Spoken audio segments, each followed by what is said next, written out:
Good morning and welcome to Our Issues Milwaukee. I'm your host, Andrea Williams. For the past month or so, we've been covering COVID-19 with the goal of keeping you up to date with everything going on and how it's affecting where we live. Well, this morning, we'll continue talking about the coronavirus, but on a much lighter note. It is a pleasure to be joined by the one and only, one of the original kings of comedy, Cedric The Entertainer. How are you, Ceddy?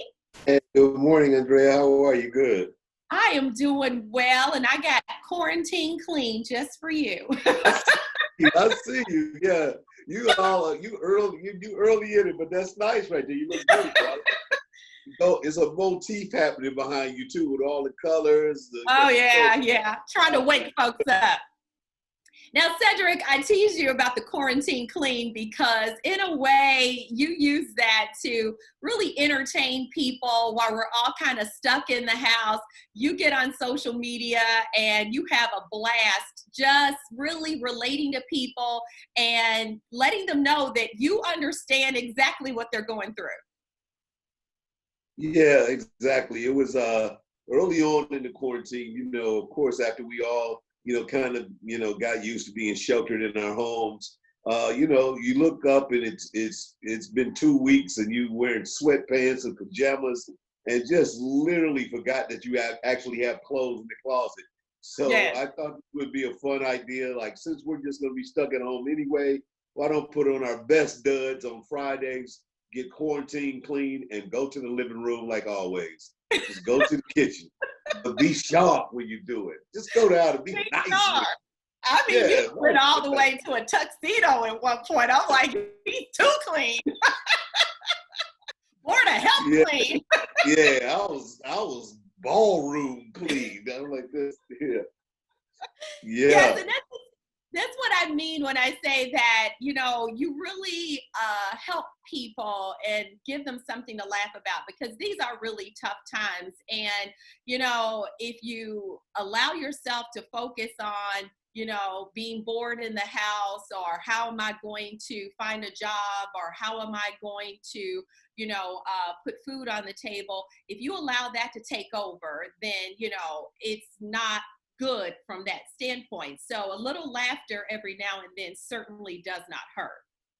Yeah, no, it's definitely one where we have to find balance still. I mean, we are very resilient people. This is a first, not only for so many of us in our lifetime. The last kind of global pandemic that the U.S. ever faced was early 1900s or something.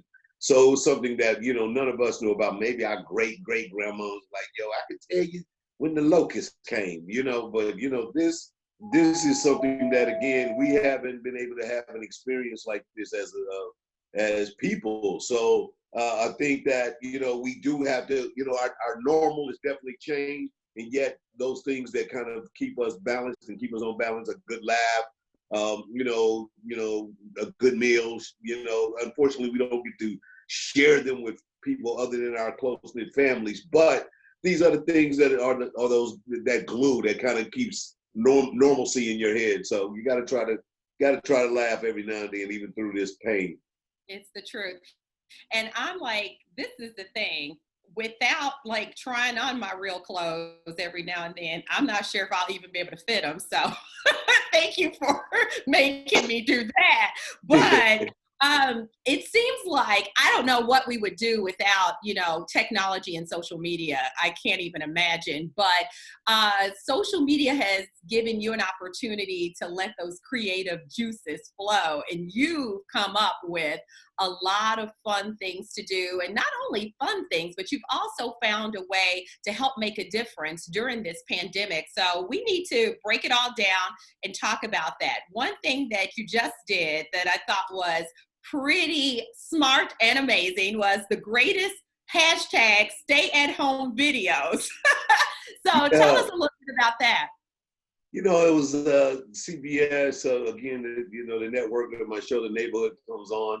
We wanted to do something, in doing these creative videos. They saw me. I sent in a video for like the essential workers to CBS, where I was kind of like singing, go outside in the rain, but I can't because Corona's out there. And, it's like, so, and I'm like, I'm not messing with that Rona. And so they thought that was really funny. And from there, got really inspired by the idea to collect all of these crazy every day. Somebody sends you a funny video, somebody sends you the latest meme or GIF, so you figure out like, oh, if we collect these and celebrate them, celebrate some of the creativity that people have been doing while they've been quarantined at home with their families. We thought that would be great. And so we collected the best of them. And so we aired it so that people could enjoy them. Really successful. And so people can still go to CBS All Access to watch it or on demand. If you missed it, make sure that you see the greatest stay-at-home videos hosted by me. Let's go. Hosted by Cedric The Entertainer. And I know there's always a TikTok video that goes wrong. I've seen those everywhere. So it's like people dancing and falling, and it's just one for the books. Yeah, the flip the switch one that J-Lo and A-Rod did got a lot.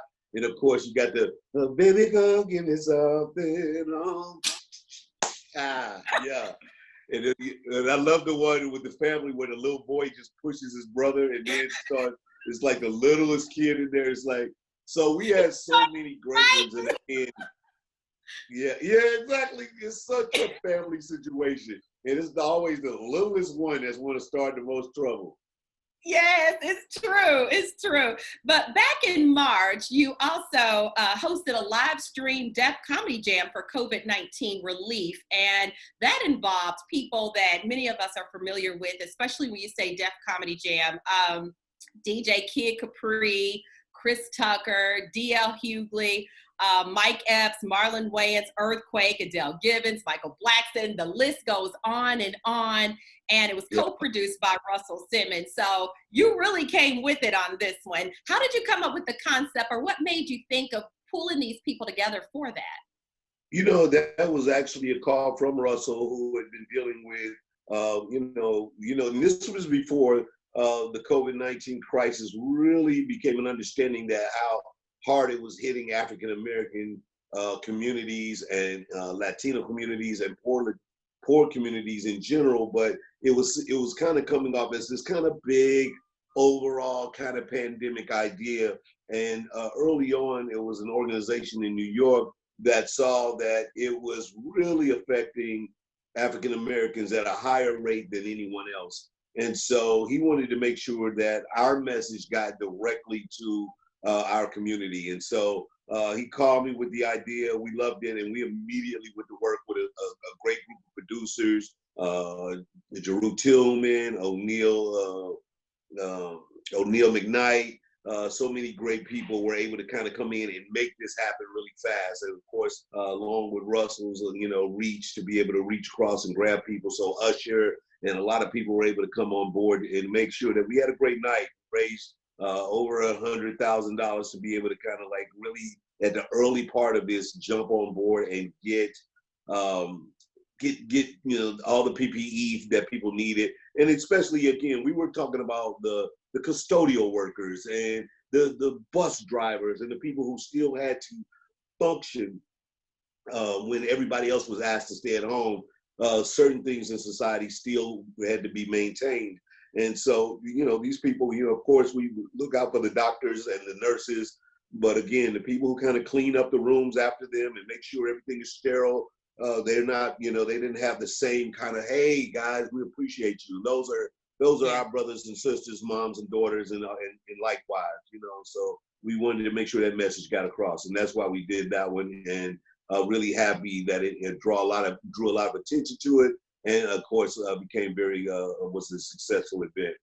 Yeah, and making a difference, like you said, in a lot of Yeah. vulnerable and underserved communities. And of course, you're known for your work that you do that. I mean, here in Milwaukee, we all feel like we know Seti and he's a part of Yeah. our family because, of course, we come together every year through Milwaukee Health Services Incorporated for Laughter for the Soul. And you take advantage of your name and your celebrity, and you help spread awareness about health and wellness. And you know, people are still talking about our Ike and Tina routine. Yeah. So We still I don't know how we're I, going to top that. I saw it. I thought that we're gonna do a Latin thing this year, right? Ah, We gonna Lucy and Desi this joint like no. look, if Rona allows us, right? All right, that's the thing too. Rona said, put some respect on my name. Auntie Rona is like, listen, ain't nobody doing nothing. It's so true. But yes, our fingers are crossed that in September Yeah. that we will be able to come together and continue such a great tradition of really just bringing people together. And like I said, you being able to encourage people to keep their health in mind and do all the things they need to do in order to stay healthy. This is a great time, Cedric, for you to talk about why that is so important to you. Well, I mean, I think that, for me, the messaging of one, our physical health and, and our well-being is a thing that always kind of felt in the background with the African American community. We usually do things late. We usually try to solve things with family remedies and especially for the African American male, we'll wait to the last moment to go to the doctor. Oh, it's fine. I just won't drink as many Pepsis. That's all it is. We got 100 reasons why we don't need to get ourselves checked out. But, our mortality, our family legacies are very dependent on how we are, stay bonded and how we stay healthy and how we live longer to be able to kind of educate and regenerate our communities. And so it's all about trying to get better, do better, step by step. Nobody, definitely don't attest to having all the answers, but I definitely, feel like it's my duty as a voice to encourage people to try to do better each step, one day at a time, one gesture at a time, do something greater for yourself and the rest of the community. That's true, because when you know better, you do better. But I was teasing Yeah. one time, we were laughing about my aunt saying she was cooking some lean hog mugs. Lean hog. That was the key word, lean. I'm like, okay then. So, You might as well do the vegan ones too, the vegan hog mug. exactly. Well, you don't know how much. Ain't no That such thing as a lean hog mug. Exactly. I was like, alrighty then. I've heard it all for sure. But Cedric, if it's okay with you, we're going to take a quick break because there's so much more that you've got going on. You've got the All In Challenge, a brand new YouTube channel, and we need to talk about that and a little bit more. So we're going to take a quick break and come right back to Our Issues Milwaukee right after this.